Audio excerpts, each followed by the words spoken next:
नमस्कार साथियों, स्वागत है फिर से अपना ही YouTube channel Vision Online Classes में। आज हम फिर से एसएसजीडी का जो प्रैक्टिस सेट चल रहा है उसमें से हम प्रैक्टिस सेट 21 लेकर आए हैं। इसके पहले हम 20 प्रैक्टिस सेट करा चुके हैं, जो चैनल के प्लेलिस्ट में होगा, वहाँ से आप जाकर देख सकते हैं। मस्ट VVI प्रैक्टिस कराए हैं, जो एग्जाम में आने वाले प्रश्न ही हम कराए हैं इस प्रैक्टिस सेट में। इसमें भी हम काफ़ी महत्वपूर्ण क्वेश्चन को लेकर आए हैं, जिसमें एग्जाम में आने की काफ़ी ज़्यादा संभावना है। चलिए, आज के सेशन को स्टार्ट करने से पहले अगर आप मेरे चैनल को सब्सक्राइब नहीं किए हैं तो जाकर चैनल को सब्सक्राइब कर लें और बेल आइकन को भी दबा लें, जिससे आने वाला वीडियो का नोटिफिकेशन आपके पास समय समय पर पहुंचती रहे। डेली हम 7 बजे रात को एक प्रैक्टिस सेट लेकर आते हैं जीके जीएस का एसएसजीडी के लिए स्पेशल। चलिए, पहला नंबर क्वेश्चन की तरफ बढ़ते हैं। पहला नंबर क्वेश्चन क्या है? चलिए, पहला नंबर क्वेश्चन है, उत्तल दर्पण द्वारा बना प्रतिबिंब होता है। जो उत्तल दर्पण द्वारा बना प्रतिबिंब होता है वो कैसा होता है? तो आपका ऑप्शन है वास्तविक और सीधा होता है, कि वास्तविक और उल्टा होता है, कि काल्पनिक और सीधा होता है, कि काल्पनिक और उल्टा होता है। तो चलिए, क्वेश्चन नंबर 1 का आंसर लगाइए। मस्ट VVI क्वेश्चन है, जल्दी से कमेंट कर बताइए इस क्वेश्चन का राइट जवाब क्या होने वाला है। Must VVI question. तो चलिए, इस क्वेश्चन का राइट जवाब होने वाला है ऑप्शन नंबर CEJ करेक्ट हो जाएगा, यानी काल्पनिक और सीधा हो जाएगा। CEJ करेक्ट हो जाएगा। चलिए, आगे बढ़ते हैं क्वेश्चन नंबर 2 की तरफ। क्वेश्चन नंबर 2 है, प्रकाश तरंग उदाहरण है। तो प्रकाश तरंग किसका उदाहरण है? तो आपका ऑप्शन है ध्वनि तरंग का उदाहरण है, कि विद्युत चुंबकीय अनुप्रस्थ तरंग का उदाहरण है, कि पराबैंगनी तरंग का उदाहरण है, कि इनमें से कोई नहीं। चलिए, क्वेश्चन नंबर 2 का आंसर लगाइए आप लोग फटाफट। क्या होने वाला इस क्वेश्चन का सही जवाब? मस्ट VVI क्वेश्चन है। तो चलिए, इस क्वेश्चन का राइट जवाब होने वाला है ऑप्शन नंबर VEJ करेक्ट हो जाएगा, यानी विद्युत चुंबकीय अनुप्रस्थ तरंग हो जाएगा। VEJ करेक्ट हो जाएगा। चलिए, आगे बढ़ते हैं। क्वेश्चन नंबर 3 देख लेते हैं। क्वेश्चन नंबर 3 है, फोटोग्राफिक कैमरे का अभिदृश्यक लेंस होता है। जो फोटोग्राफी होता है कैमरा, उसमें कौन सा लेंस होता है? तो आपका ऑप्शन है अवतल लेंस, उत्तल लेंस, कि उभय उत्तल, कि इनमें से कोई नहीं। चलिए, क्वेश्चन नंबर 3 का आंसर लगाइए आप लोग फटाफट। क्या होने वाला इस क्वेश्चन का राइट जवाब? तो चलिए, इस क्वेश्चन का राइट जवाब होने वाला है ऑप्शन नंबर VEJ करेक्ट हो जाएगा, यानी उत्तल हो जाएगा। VEJ करेक्ट हो जाएगा। चलिए, आगे बढ़ते हैं क्वेश्चन नंबर 4 की तरफ। क्वेश्चन नंबर 4 है, थोरियम का नाभिक को बदला जा सकता है। तो थोरियम का नाभिक को बदला जा सकता है किसमें? तो आपका ऑप्शन है यूरेनियम में, कि प्लेटोनियम में, कि पोलोनियम में, कि रेडियम में। चलिए, ये भी मस्ट VVI क्वेश्चन है, जो एग्जाम में बार बार पूछा जा चुका है ये क्वेश्चन। तो चलिए, क्वेश्चन नंबर 4 का आंसर लगाइए। तो चलिए, इस क्वेश्चन का राइट जवाब होने वाला है ऑप्शन नंबर VEJ करेक्ट हो जाएगा, यानी प्लूटोनियम में हो जाएगा। VEJ करेक्ट हो जाएगा।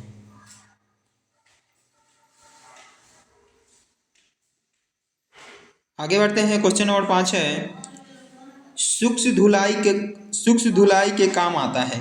तो सूक्ष्म धुलाई में कौन काम आता है? तो आपका ऑप्शन है नाइट्रोबेंजीन, कि बेंजीन, कि मेथिल एल्कोहल, कि क्लोरोबेंजीन। चलिए, क्वेश्चन नंबर 5 का आंसर लगाइए फटाफट। क्या होना है इस क्वेश्चन का राइट जवाब? Must VVI question. तो चलिए, इस क्वेश्चन का राइट जवाब होने वाला है ऑप्शन नंबर VEJ करेक्ट, यानी बेंजीन हो जाएगा। VEJ करेक्ट हो जाएगा। चलिए, आगे बढ़ते हैं क्वेश्चन नंबर 6 की तरफ। क्वेश्चन नंबर 6 है, दावा बनाने में काम आता है। दावा बनाने के काम में कौन आता है? तो आपका ऑप्शन है बेंजोइक अम्ल, कि नाइट्रिक अम्ल, कि फिक्रिक अम्ल, कि अम्लराज। चलिए, क्वेश्चन नंबर 6 का आंसर लगाइए। क्या होगा इस क्वेश्चन का राइट जवाब? तो चलिए, इस क्वेश्चन का राइट जवाब होने वाला है ऑप्शन नंबर AEJ करेक्ट हो जाएगा, यानी बेंजोइक अम्ल हो जाएगा, जो दावा बनाने में काम आता है। AEJ करेक्ट हो जाएगा। चलिए, आगे देखते हैं क्वेश्चन नंबर 7 की तरफ। क्वेश्चन नंबर 7 है, सबसे अधिक संख्या में किस तत्व के यौगिक है? तो सबसे अधिक संख्या में किस तत्व के यौगिक है? तो आपका ऑप्शन है नाइट्रोजन का, कि हाइड्रोजन का, कि कार्बन का, कि सल्फर का। अगर आपको वीडियो अच्छा लग रहा है तो वीडियो को ज़्यादा से ज़्यादा लोगों तक शेयर कर दीजिएगा और चैनल को भी सब्सक्राइब कर लीजिएगा। चलिए क्वेश्चन नंबर 7 का आंसर लगाइए। तो चलिए इस क्वेश्चन का राइट जवाब होने वाला है option number C is a correct हो जाएगा, यानी कार्बन हो जाएगा। सी इज ए करेक्ट हो जाएगा। चलिए आगे बढ़ते हैं। क्वेश्चन नंबर 8 है, शकरकंद में भोजन संग्रहित होता है। तो शकरकंद में भोजन संग्रहित कहाँ होता है? तो आपका ऑप्शन है स्तंभ में होता है, कि जड़ों में होता है, कि पत्तियों में होता है, कि स्तंभ कंद में होता है। तो चलिए क्वेश्चन नंबर 8 का आंसर लगाइए फटाफट। क्या होने वाला इस क्वेश्चन का राइट जवाब? Must be I question. तो चलिए इस क्वेश्चन का राइट जवाब होने वाला है option number A is a correct, यानी स्तंभ में होता है। शकरकंद में भोजन संग्रहित कहाँ होता है? तो स्तंभ में होता है। ए इज ए करेक्ट हो जाएगा। आगे बढ़ते हैं, क्वेश्चन नंबर 9 देख लेते हैं। क्वेश्चन नंबर 9 है, हल्दी के पौधे का खाने योग्य हिस्सा कौन सा है? जो हल्दी होता है उसमें खाने योग्य कौन सा हिस्सा होता है? तो क्वेश्चन है जड़, प्रकंद, कंद की फल। तो चलिए क्वेश्चन नंबर 9 कैंसिल लगाइए। क्या होना है इस क्वेश्चन का राइट जवाब? तो चलिए इस क्वेश्चन का राइट जवाब होने वाला है option number B is a correct हो जाएगा, यानी प्रकंद हो जाएगा। वी इज ए करेक्ट हो जाएगा। आगे बढ़ते हैं, क्वेश्चन नंबर 10 देख लेते हैं। क्वेश्चन नंबर 10 है, लिम्फोसाइटस रक्षा करती है। तो लिम्फोसाइटक रक्षा किसको करती है? विष से करती है, कि रोगाणु से करती है, कि लिप से करती है, कि श्वेताणु से करती है? चलिए क्वेश्चन नंबर 10 कैंसिल लगाइए। क्या होने वाला इस क्वेश्चन का राइट जवाब? तो चलिए इस क्वेश्चन का राइट जवाब होने वाला है option number B is a correct हो जाएगी। रोगाणु से करता है। वी इज ए करेक्ट हो जाएगा। आगे बढ़ते हैं, क्वेश्चन नंबर 11 है, अरब यात्री सुलेमान ने किस शताब्दी के मध्य में भारत का दौरा किया था? जो अरब यात्री सुलेमान था वह किस वर्ष मध्य भारत में दौरा किया था? 15वीं शताब्दी में, कि 9वीं शताब्दी में, कि 11वीं शताब्दी में, कि 6वीं शताब्दी में? चलिए क्वेश्चन नंबर 11 कैंसिल लगाइए। क्या होने वाला इस क्वेश्चन का राइट जवाब? तो चलिए इस क्वेश्चन का राइट जवाब होने वाला है option number B is a correct, यानी 9वीं शताब्दी में। वी इज ए करेक्ट हो जाएगा। आगे बढ़ते हैं, क्वेश्चन नंबर 12 देख लेते हैं। क्वेश्चन नंबर 12 है, चीनी यात्री सुंगयुन ने भारत यात्रा की थी। तो किस वर्ष की थी चीनी यात्री सुंगयुन ने भारत की यात्रा कब की थी?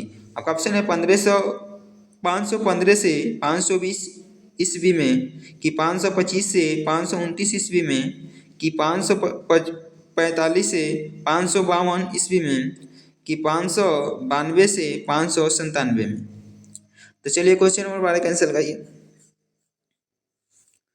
तो चलिए इस क्वेश्चन का राइट जवाब होने वाला है option number A is correct हो जाएगा, यानी 515 से 520 ईस्वी में चीनी यात्री सुंगयुन ने भारत की यात्रा किया था।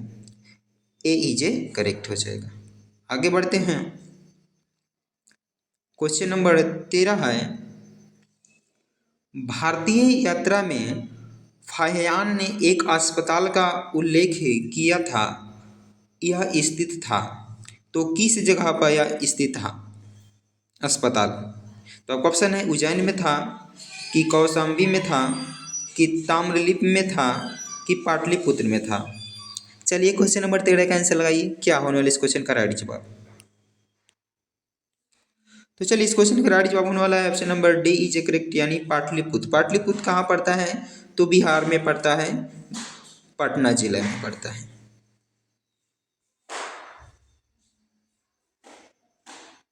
अगला क्वेश्चन है, मेरठ के सिपाही डैश को मुगल सम्राट बहादुर शाह से मिलने के लिए लाल किले के द्वार पर पहुँचे।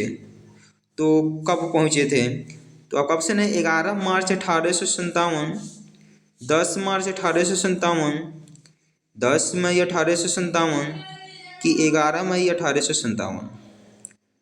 चलिए क्वेश्चन नंबर 14 का आंसर लगाइए। तो चलिए इस क्वेश्चन का राइट जवाब होने वाला ऑप्शन नंबर डी इजे करेक्ट हो जाएगा। नहीं 11 मई 1857 को डी इजे करेक्ट हो जाएगा।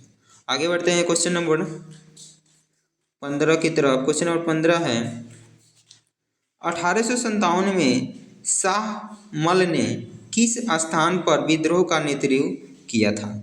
जो 1857 बना लीजिएगा, 81 बन गया है। 1857 में शाहमल ने किस स्थान पर विद्रोह का नेतृत्व किया था। तो आपका ऑप्शन है बड़ौत में, कि रोहतक में, कि हिसार में, कि भिवानी में। चलिए क्वेश्चन नंबर 15 कैंसिल लगाइए। तो चलिए इस क्वेश्चन का राइट जवाब होगा ऑप्शन नंबर ए इजे करेक्ट, यानी बड़ौत में हो जाएगा। ए इजे करेक्ट हो जाएगा।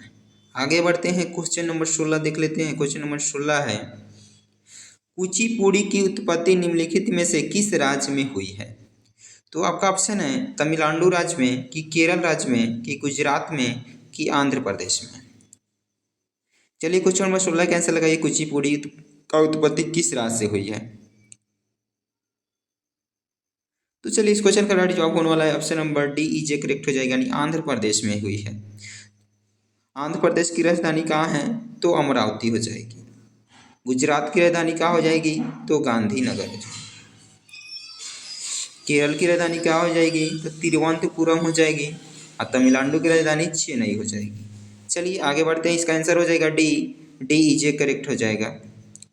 चलिए आगे बढ़ते हैं क्वेश्चन नंबर 17 की तरफ। क्वेश्चन नंबर 17 है निम्नलिखित में से किस त्यौहार के नाम में उबालना या उबालना का अर्थ जुड़ा है। तो किस त्यौहार में जुड़ा हुआ है यह शब्द। पोगल में जुड़ा हुआ है, कि ओणम में जुड़ा हुआ है, कि राजा में जुड़ा हुआ, कि बिहू में जुड़ा हुआ है। तो चलिए क्वेश्चन नंबर 17 का आंसर लगाइए फटाफट। क्या होना है इस क्वेश्चन का राइट जवाब। तो चलिए इस क्वेश्चन का राइट जवाब होगा ऑप्शन नंबर ए इजे करेक्ट, यानी पोगल में जुड़ा हुआ है। ए इजे करेक्ट होने वाला है। चलिए आगे बढ़ते हैं क्वेश्चन नंबर 18 की तरफ। क्वेश्चन नंबर 18 है होलिका दहन का त्यौहार डैश का प्रतीक है। जो होलिका दहन होता है वह किस के रूप में मनाया जाता है। तो आपका ऑप्शन है बुराई पर अच्छाई की जीत, कि बुराई के मौसम की शुरुआत, कि महिषासुर पर देवी दुर्गा की विजय, कि नव वर्ष की शुरुआत। चलिए क्वेश्चन नंबर 18 कैंसिल लगाइए। क्या होने वाला इस क्वेश्चन का राइट जवाब। होलिका का दहन का त्यौहार किसका प्रतीक है। तो चलिए इस क्वेश्चन का राइट जवाब होने वाला ऑप्शन नंबर ए इजे करेक्ट हो जाएगा, यानी बुराई पर अच्छाई की जीत होती है। ए इजे करेक्ट हो जाएगा। आगे बढ़ते हैं क्वेश्चन नंबर 19 है हैदराबाद शहर के संस्थापक कौन थे। तो हैदराबाद के शहर को किसने बसाया था। तो आपका ऑप्शन है नासिर जंग, मोहम्मद कुली कुतुब शाह, की सालावत जंग, की शेखावत जंग। चलिए क्वेश्चन नंबर 19 का आंसर लगाइए फटाफट। क्या होना है इस क्वेश्चन का राइट जवाब। मस्ट वीवीआई क्वेश्चन है। हैदराबाद शहर के संस्थापक कौन थे, किसने बसाया था। तो चलिए इस क्वेश्चन का राइट जवाब होने वाला है ऑप्शन नंबर बी इजे करेक्ट हो जाएगा, यानी मोहम्मद कुली कुतुब शाह हो जाएगा। वी इजे करेक्ट हो जाएगा। आगे बढ़ते हैं क्वेश्चन नंबर 20 की तरफ। क्वेश्चन नंबर 20 है शैली चोपड़ा किससे जुड़ी है। तो शैली चोपड़ा जो है किससे जुड़ी है। आपका ऑप्शन है शास्त्र गान से जुड़ी है, कि पत्रकारिता से जुड़ी है, कि अभिनय से जुड़ी है, कि खेल से जुड़ी है। तो चलिए क्वेश्चन नंबर 20 का आंसर लगाइए। क्या होने वाला इस क्वेश्चन का राइट जवाब। चलिए इस क्वेश्चन का राइट जवाब होने वाला ऑप्शन नंबर बी इजे करेक्ट, यानी पत्रकारिता हो जाएगा। वो बी इजे करेक्ट हो जाएगा। चलिए आज के लिए इतना ही, फिर मिलते हैं नेक्स्ट वीडियो में। अगर वीडियो आपको अच्छा लगा हो तो वीडियो को ज़्यादा से ज़्यादा लोगों तक शेयर कर दीजिएगा और चैनल को सब्सक्राइब कर लीजिएगा, जिससे आने वाला वीडियो का नोटिफिकेशन आपके पास समय से पहुँचती रहे। चलिए फिर मिलते हैं नेक्स्ट वीडियो में। जय हिंद दोस्तों।